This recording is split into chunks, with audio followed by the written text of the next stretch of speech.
Dinas Perkebunan Kalbar sebut belum ada petani jual sawit ke Malaysia.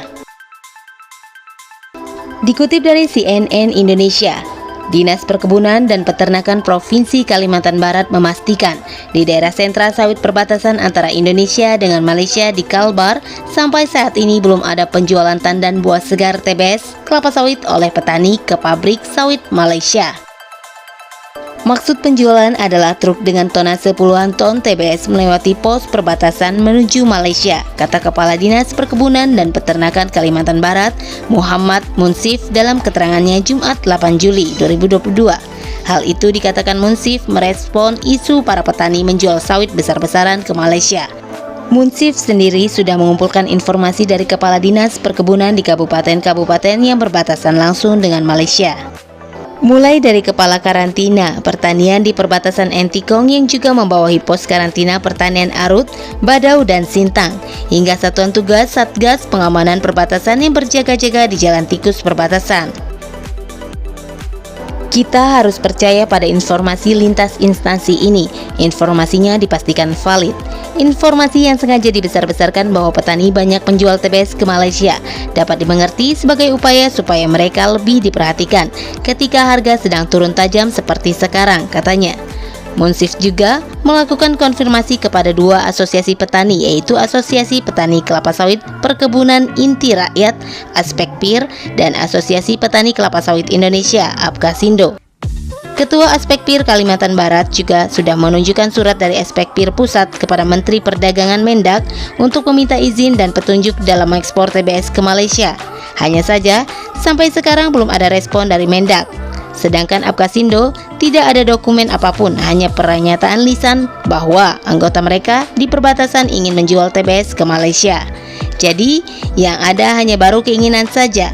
Keinginan ini apakah akan terrealisasi atau tidak itu soal lain, ujar Munsif. Adapun menurutnya saat ini yang ada merupakan hal yang biasa, yakni petani dengan motor membawa 2 hingga 3 TBS ke Malaysia. Kegiatan ini legal sebab perdagangan dengan nilai sampai Rp600 atau sekitar 2 juta diizinkan. Ini tentu tidak termasuk penjualan besar-besaran ke Malaysia. Munsif pun menegaskan bahwa harga TBS petani pun sesuai regulasi Peraturan Menteri Pertanian Permentan Nomor 1 Tahun 2018, yaitu mengacu pada lelang minyak sawit mentah atau crude palm oil CPO di PT Karisma Pemasaran Bersama Nusantara KPBN. Harga lelang KPBN tanggal 5 Juli kemarin adalah Rp7.750 per kilogram dan sepi pembeli. Dengan harga sekian, maka harga yang pas di petani adalah Rp1.500 per kilogram. Sementara itu, untuk harga penetapan ada klasifikasi umur tanam. Munsif juga telah memastikan untuk petani yang bermitra di Kalimantan Barat, harga TBS harus sesuai dengan harga penetapan. Untuk kemitraan jenis lain, kemitraan antara pabrik kelapa sawit PKS dengan petani bukan hanya dibuktikan dengan surat perjanjian kerjasama kemitraan saja, tetapi petani harus juga menyerahkan TBS. Tentunya harga penetapan ini sudah adil sebab yang dibayar harga kemarin. Untuk petani plasma tidak ada tawar-menawar. PKS wajib membeli dengan harga penetapan, katanya. Petani yang dominan di Kalbar saat ini adalah petani swadaya dengan luas sekitar 600.000 hektar, sedangkan plasma 300.000 hektar.